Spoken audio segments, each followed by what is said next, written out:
The January 7th work study will come to order here. Oh, Mayor's here. We'll go on to officials reports. Mr. Mayor? Walking like Johnny Carson. Anybody here young enough for Johnny Carson? Who? That's like my TV. Thank you, Madam Chairman.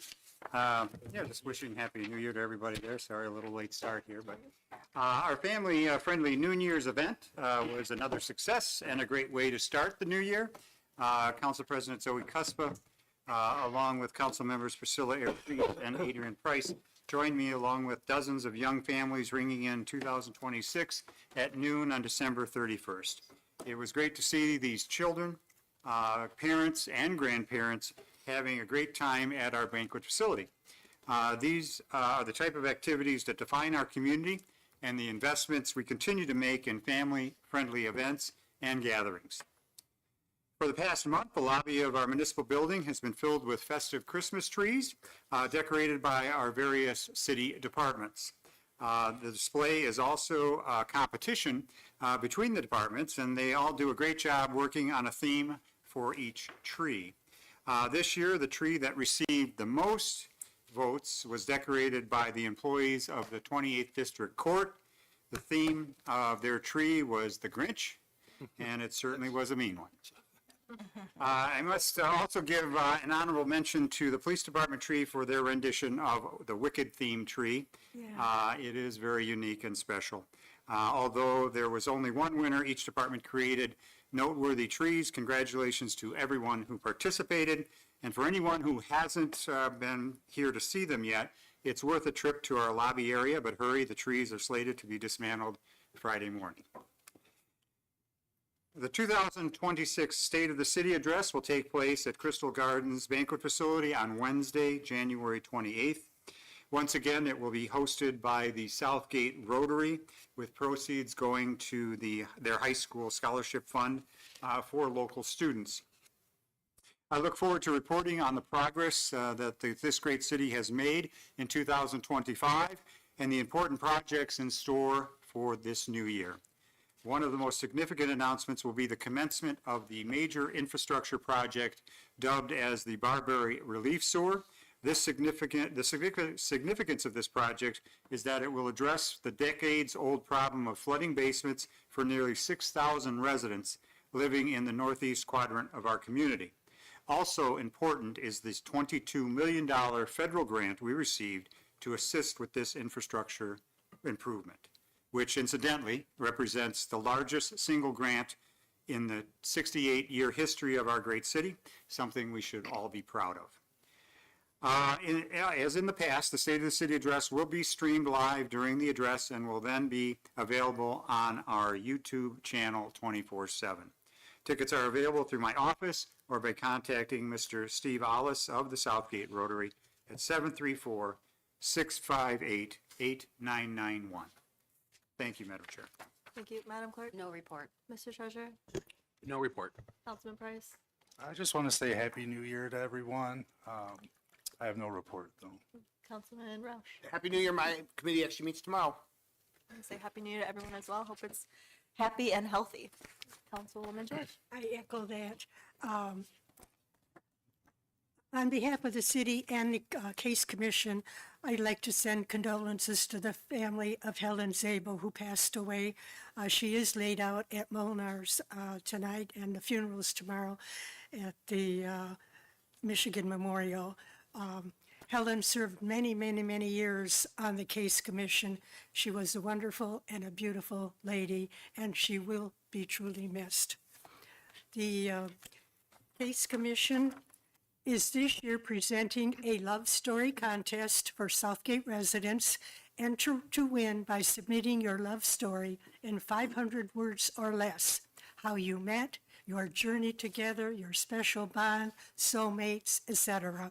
Send your essay to CASE, C-A-S-E, at southgatemi.gov by January 23rd.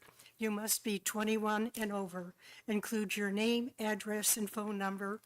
The winner will receive a $100 gift card and a Valentine's Day basket at the February 4th Council Work Study at 6:30 p.m. And the awards or the winners have been selected by the Case Commission from the Christmas Home Decorating Contest, and the awards will be at the next work study session. And that's all I have, Madam Chair. Thank you. Councilman Ayers Reese. Thank you, Madam Chair. Happy New Year, everyone. Thank you to the mayor for speaking to the State of the City address that's happening on the 28th by Rotary. Tickets are $70 per person, and you can also sponsor a table. If you own a business, we would love to have you join us and help with the Student Scholarship Fund. That's it for me. Thank you. Thank you. Councilman Golick. Thank you, Madam Chair. Let me be the last one to say Happy New Year. The DDA has not met yet this month, but we'll report on that after their next meeting. Thank you. Thank you. Mr. Marsh, please, for the agenda. Thank you. Good evening, Madam Chair. Tonight, we have one scheduled hearing, and that is for Amendment Number 1 of the Brownfield Plan for the Southgate Tower property. This amendment was first discussed in June of 2025 when Council approved AKT Peerless to draft an amendment to include costs associated with the bridge and to add the city as a developer. The amendment will allow the city to capture taxes that would otherwise go to other taxing jurisdictions to be used towards the eligible expenses. The Southgate Brownfield Redevelopment Authority reviewed and approved the plan in November, and after council approved the public hearing in December, notices were sent to all the affected taxing jurisdictions. Tonight, Jen Galletley from AKT Peerless will present the plan and answer any questions that you may have on the project.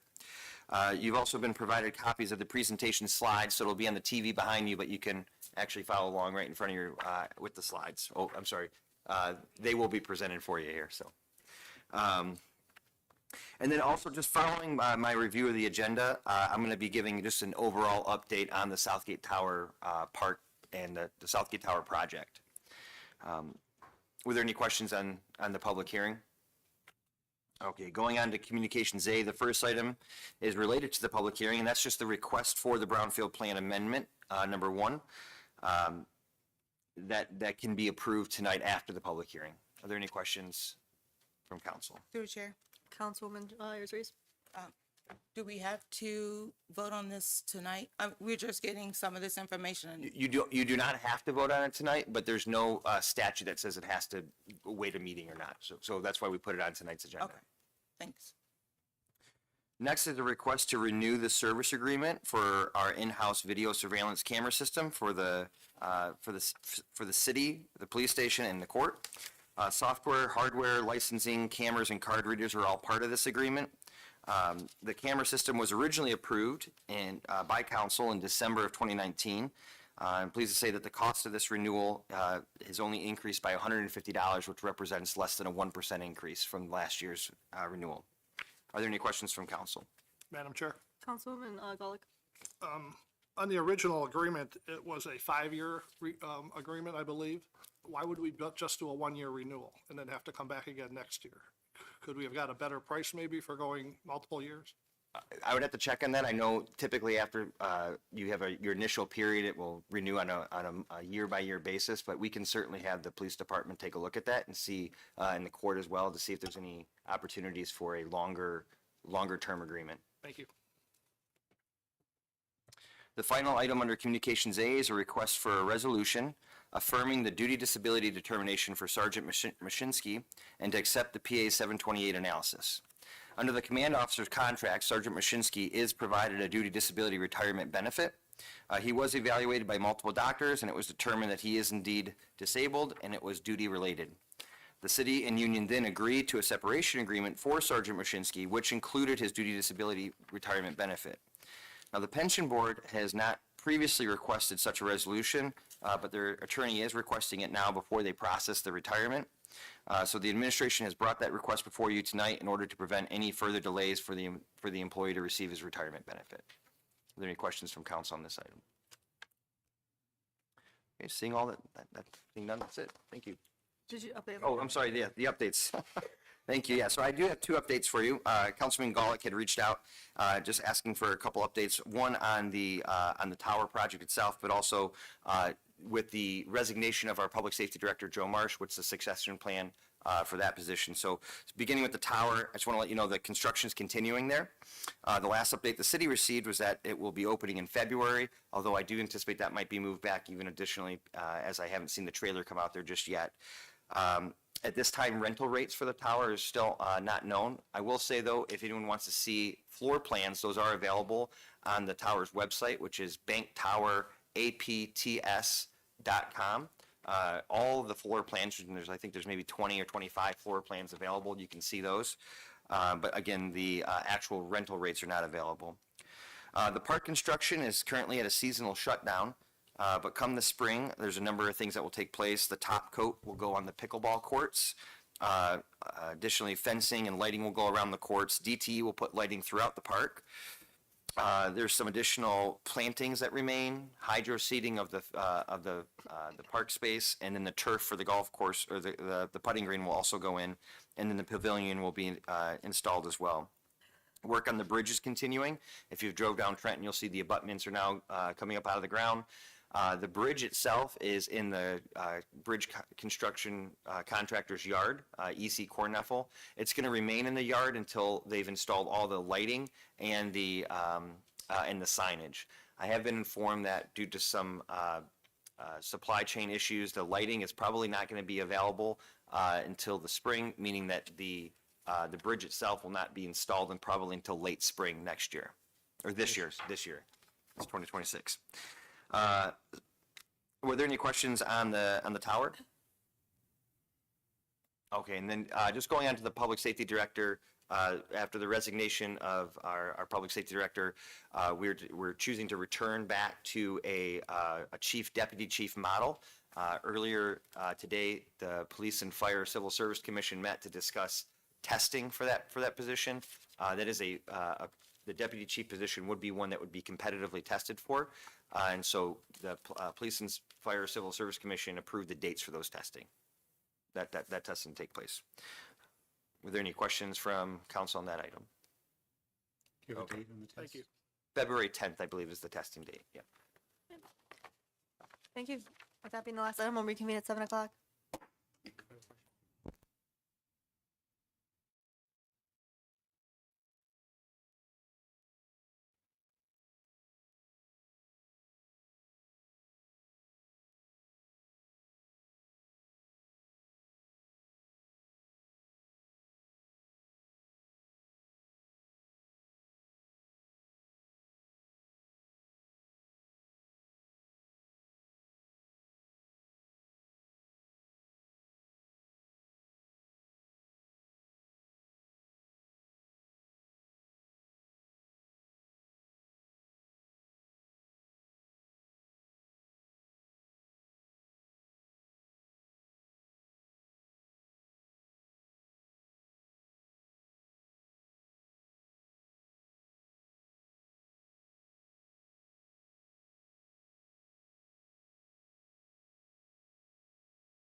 Now 7 o'clock, the January 7th regular meeting will begin. We'll start with the Pledge of Allegiance. To the flag of the United States of America and to the republic for which it stands, one nation, under God, indivisible, with liberty and justice for all. Roll call, Madam Clerk. Councilman Graziani is excused. Councilman Cuspa. Here. Councilman George. Here. Councilman Ayers Reese. Present. Councilman Roush. Here. Councilman Price. Here. Councilman Gollop. Here.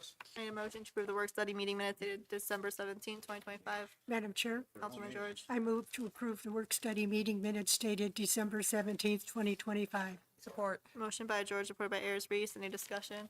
Any objection? Motion carries. And a motion to approve the regular city council meeting minutes dated December 17th, 2025. Madam Chairman, Councilman Roush. make a motion to approve the regular city council meeting dated December 17th, 2025. Support. Motion by Roush, supported by Ayers Reese. Any discussion? Any objection? Motion carries.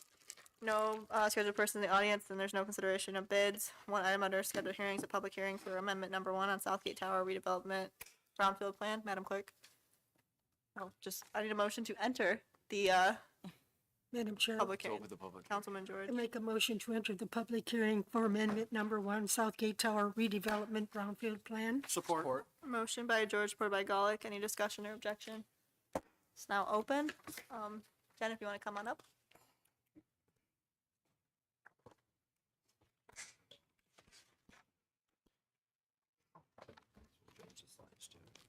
The audience see that, or do we need to dim the lights? Or at least bank the lights there.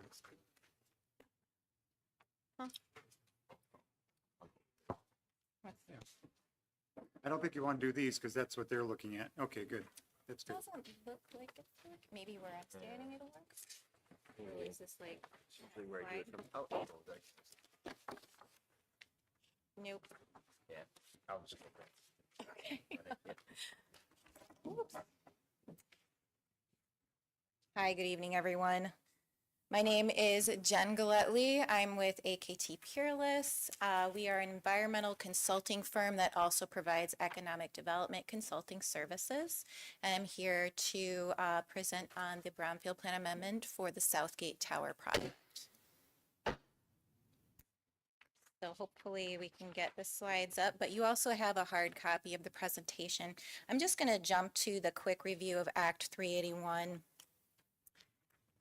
In 2023, Act 381 was amended to expand the definitions that qualify sites as brownfield, including the new category of housing property.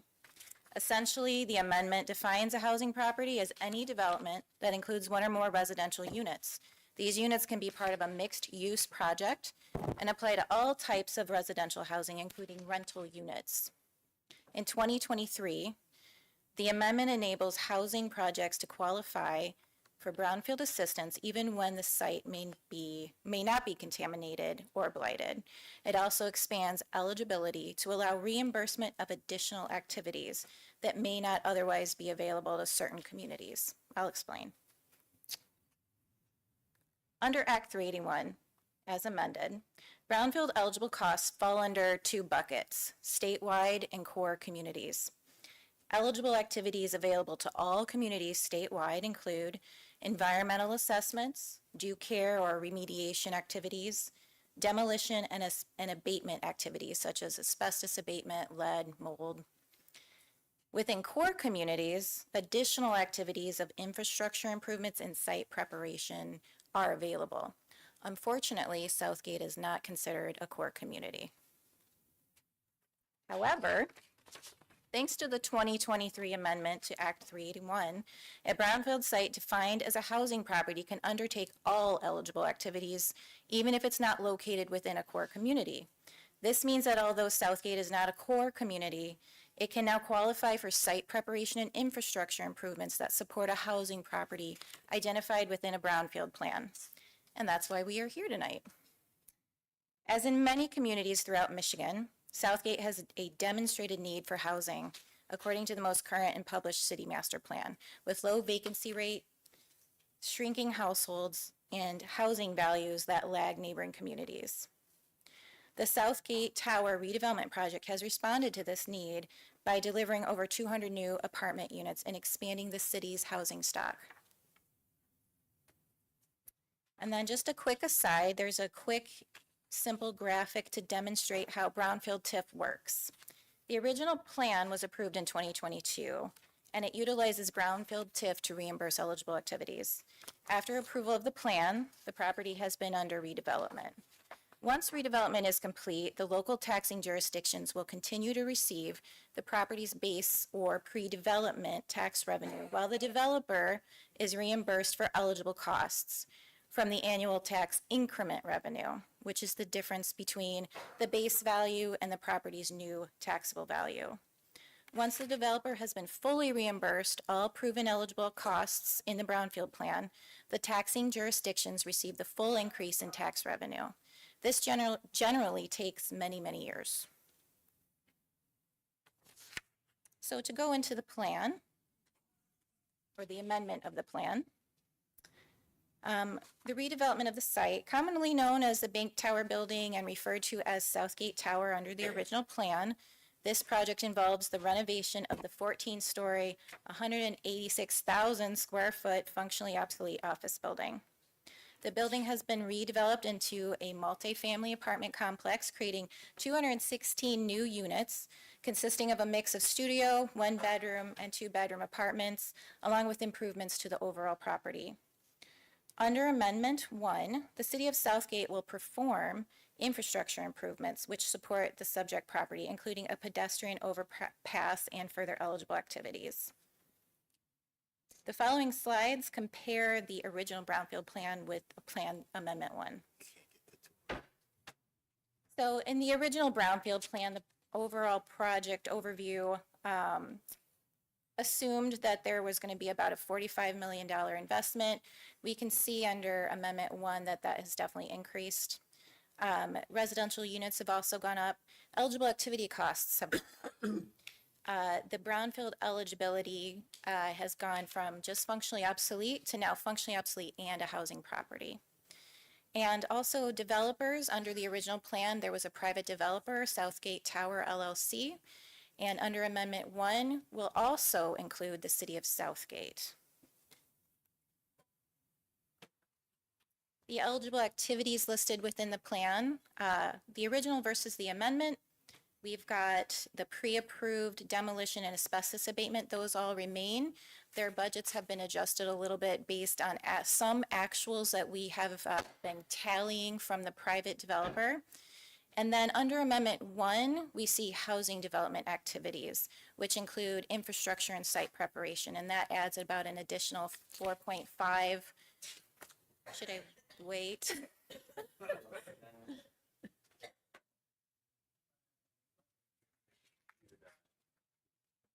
Oh, no. Sorry. Does anybody have any questions so far from all the stuff I've been talking about while we wait? Any questions from council? Yes. Through the chair. Councilman Ayers Reese? So what role does the City of Southgate play as co-developer? Dan can probably explain that a little bit better than me, but basically the City of Southgate is undertaking some public infrastructure costs, including a pedestrian overpass, and I believe there might be some public right-of-way trails and park space that are associated with the subject property as well. And that's also kind of more outlined in the plan itself. Thank you. I might add that, we had brought to council, several months ago about the prospect of contributing toward the bridge project and so forth. And this is now the vehicle to repay the city for that. If we didn't include this and become eligible for this reimbursement, we would just be taking it out of the funds that we were taking it out of. This allows us to get repaid by not only the Southgate tax dollars, but the tax dollars from the various other taxing jurisdictions. This is a way to repay the city for the investment we're contributing toward the bridge project and park. Thank you. I can proceed if I don't want to take up too much time. Yeah, as Dan tries to, we can Okay. continue. So I was speaking on the Brownfield Plan eligible activities. We were looking at the housing development activities, which again are included under Amendment 1. Though that totals to be about 4.5 million, and those costs were provided by the city, which have been all, provided by general contractors that were put out to bid. Let's see. And other various budgets have either increased or decreased depending on actual costs and adjustments for the amendment. So the Brownfield Plan assumptions created the initial or base taxable value of $561,400. That's not going to change under Amendment 1. That's not required to change. The post-development taxable value has been adjusted to be a little more in line with current market trends. However, actual taxable value remains subject to the city's assessing department. The type of capture, the estimated length of plan has increased from 10 years, an estimated 10 years, to an estimated 18 years. And this is simply due to the fact that further eligible activities and costs have been added to the plan that are the ones conducted by the city. The type of capture is also changed in the original plan. There was a phased approach where there was 100% capture going to reimburse eligible costs for a period of years, and then that was going to diminish to 75% and then 50%, where the new increment would pass through the taxing jurisdictions. Under Amendment 1, it's 100% capture for the duration of the plan in order to reimburse eligible activities a little more quickly than if you continued with the phased approach.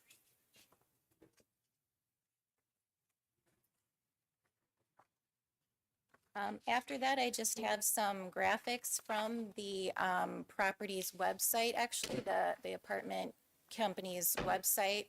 So these are like concept plans, and like Dan said, there's actual floor plans on that website as well. I wish I had thought to put that in there for you guys, but you can look it up. And again, the community benefit for brownfield redevelopment generally, and for this plan particularly, it expands the residential housing stock in the city of Southgate. It eliminates environmental and health hazards within the building. It reactivates over 180,000 square foot of underutilized space. It should have said space. And then it increases property tax and nearby property values. So in conclusion, redevelopment transforms a long, vacant, obsolete property into 216 new apartments.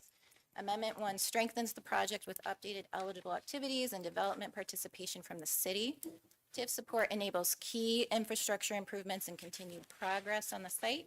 And the project increases local housing options and supports long-term community revitalization. Approval of Amendment 1 will enable the city to benefit from this plan that already exists. And if you have any questions, any further questions? Question. Through the chair. Mr. Mayor, or Mr. Marsh, I don't know. Yeah, my apologies about the presentation there. Technology is great when it works, and tonight took the night off, I guess, so I apologize about that. I will say that this presentation will be added to the website, so for any folks viewing at home who could only get the audio, the presentation will be added on there as well. And just one other thing too, I'd just like to note, you saw the table that shows the length of time for the brownfield plan. Typically, brownfield plans are 20 to 30 years. They can actually go to 35 if the city decides to keep some extra for their brownfield redevelopment authority. So this is still kind of a stunted plan, even with the additional, even with the amendment. Mr. Mayor.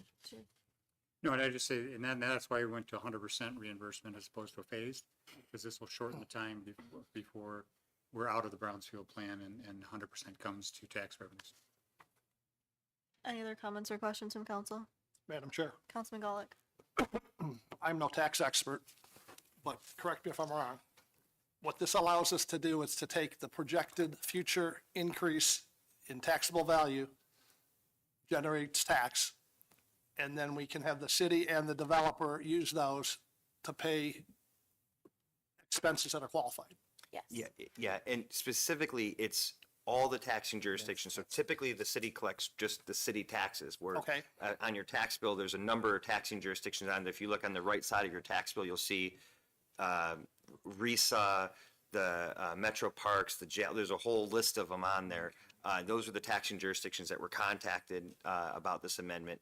It's those taxing jurisdictions that will be the additional capture that gets, that is, those capture gets to contribute to the expenses, correct? And is there a line item on our budget that shows the activity of that account every year? How would we know how much of that money is actually being used to pay off those expenses? So the Brownfield Redevelopment Authority will administer the Brownfield Plan. Annually, there will be a report, and before any money is then reimbursed to the developers, that will be approved by the Brownfield Redevelopment Authority. Okay, thank you.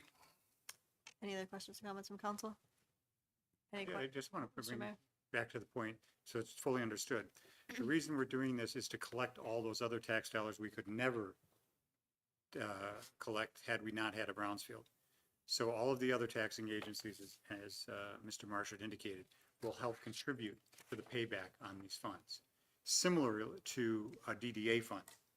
When you have a DDA, we have a DDA in Southgate, and those additional revenues from the growth of the property values in the DDA is not just tax dollars from Southgate, it's tax dollars from Wayne County and other taxing units. That's the benefit of a DDA, or in this case, a Brownsfield, to bring more dollars back to the city of Southgate.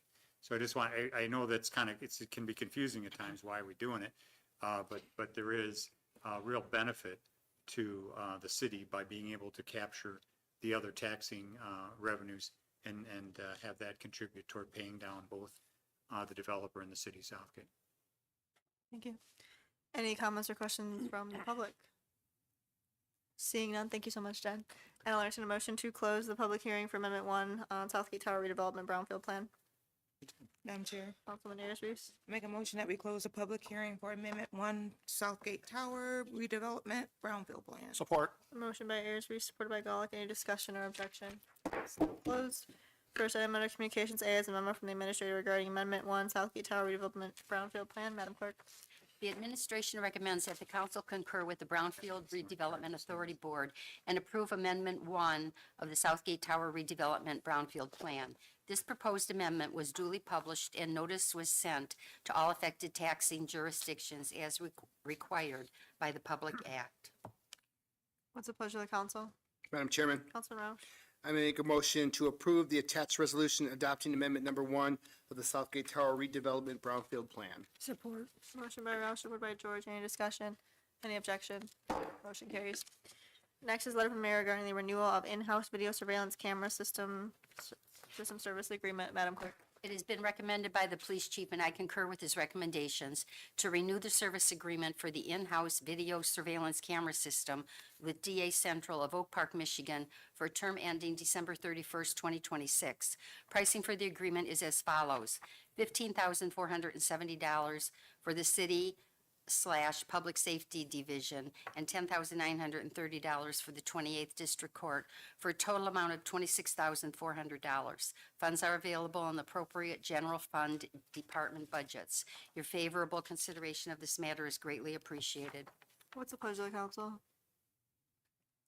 Madam Chair, Councilman Ayers, Reese. make a motion we approve the renewal of the full replacement Prime Shield service agreement with DA Central of Oak Park, Michigan, in the amount of $15,470 for the city public safety division and $10,930 for the 28th District Court, for a total amount of $26,400, with the renewal to run through December 31st, 2026. Support. Motion by Ayers, Reese, supported by George. Any discussion? Any objection? Motion carries. Madam Last, Chair, just in Mr. Mayor. regards to the discussion in the work study, we will also contact the vendor, see if there is any benefit to a multi-year.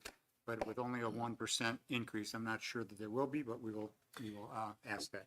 Yeah, and through the chair, just a quick added note to that 1% increase, that extra $150. I should note, and it wasn't in here, but I'd like to add, the city hall did add 2 cameras last year where we have our new service drive. So there's an additional amount of cameras that they're servicing now. thank you. Last is a memo from Administrator regarding the resolution request for PA 728 analysis. Madam Clerk? Included in your packet is a letter from our labor attorney, Brandon Fournier, regarding a request from the Pension Board's legal counsel for a resolution to accept the PA 728 analysis that was previously provided to council. What's the pleasure of the council? Madam Chair, Councilman Gulick? I'll make a motion to affirm the duty disability determination for Nathan Masinski and accept the corresponding PA 728 analysis. Support. Motion by Gulick, supported by Roush. Any discussion? Any objection? Motion carries. There's nothing under Communications B and no ordinances. Any old business the council would like to discuss? Seeing none, any new business the council would like to discuss? Seeing none, when an unscheduled person in the audience would like to address council, come to the podium, state your name and address, and you'll have 3 minutes. Seeing none, we'll move on to claims and accounts. Councilman Roush. Move to approve warrant 1536 in the amount of $3,228,865.06. Support. Motion by Roush, supported by George. Any discussion? Any objection? Motion carries. I'll entertain a motion to adjourn. Madam Chair, Councilwoman George. I move that we adjourn. Motion by George, supported by Ayers Reese. Any discussion or objection? We're adjourned.